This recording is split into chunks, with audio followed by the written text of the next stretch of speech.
નમસ્કાર મંડળી, ગુજર રંધક में તમારું સ્વાગત છે। આજ આપણે બનાવશું ચના મેથીનો લોટ।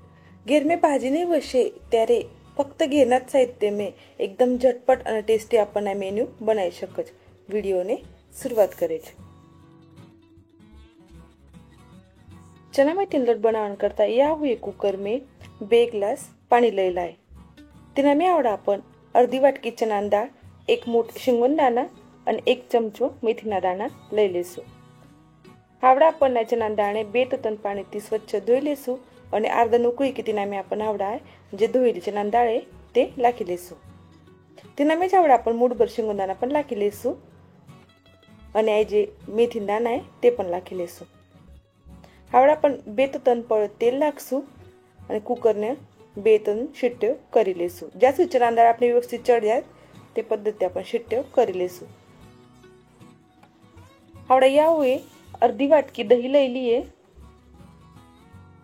અને પોવા ખાવાની ચમચો તે ચમચાના માપથી 2 ચમચા ચણાનો લોટ आपण इनामे નાખી લેશું અને इनामे आवड़ा आपण अर्ध पाऊण ग्लास पाणी नाखीने तिने रवई किंवा एवा ग्राइंडर ते आपण तिने घोटी लेશું।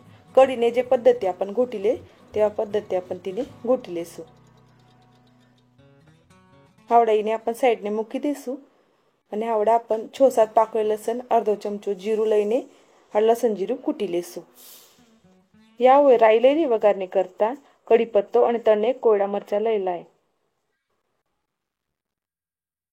આવડા આપણે આ કુકર ઉગાડીને દેખી લેશું કે આપણી ચણાની દાળ તે ચડી ગઈ કે નહીં। તમે દેખી શકો છો આપણી ચણાની દાળ એકદમ પરફેક્ટ ચડી જઈલી છે। આવડા આપણે ચણા મેથીના લોટને વઘાર લેશું। તેની કરતા કઢાઈમાં તેલ લઈ લઈએ। तेल गरम થઈ કે રાઈ લાગશું। રાઈ આપની મસ્ત ફૂલી કે તેના में कड़ी पत्तो લાગશું। लाल सूका मरचा, लसण जीરું કૂટેલું આ બધું નાખીને आपण તેને સતળાઈ લેશું।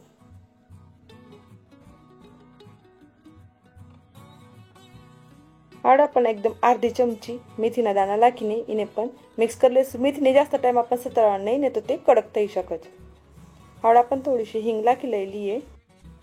हिंग मिक्स કરીને આવડા आपण દહીં અને ચણા લોટનું જે મિશ્રણ બનાવેલું હતું आपण તે નાખી લેશું। એને આવડા એકસરખું હલાવશું म्हणजे આપણે જે સમજા કઢી જ કહી શકત તમે કઢી તે ફૂટવું ન જોઈએ। તેના में आवડા आपण થોડું ઘટ્ટ થઈ રહેતું म्हणून ચણા દાળ ચડાયેલું જે પાણી તે થોડું નાખીને તેને એકસરખું आपण હલાવતા રહેશું।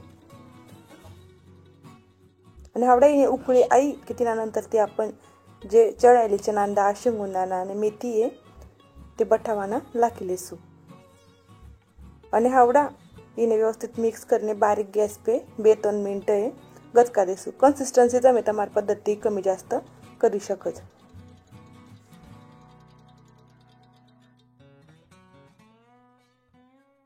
ઉકળી આવવા નંતર તે આવડા આપણને અમે મીઠું અને બારીક મોળેલી કોથમરી તે નાખી લેશું। એને પણ આવડા વ્યવસ્થિત મિક્સ કરી લેશું અને એવા પદ્ધતિ એકદમ કમી સાહિત્ય में झटपट अपना चना मेथीनो जो लोट है ते तैयार થઈ ગયેલો है। आवड़ा इने अपन बाउल में सर्व कर लेશું। रेसिपी गमी हशे तो रेसिपी ने लाइक करो जो, शेयर करो जो તમારા फ्रेंड्स फैमिली जोड़े અને વેચ આપણે પારંપરિક રેસિપીઝ દેખન કરતા ગુજર રંધકને સબસ્ક્રાઇબ કરો અને વઈ તમને કેવી રેસિપીઝ દેખન ગમશે તે સુદ્धा મને કમેન્ટ કરીને કહી શકો છો। ધન્યવાદ।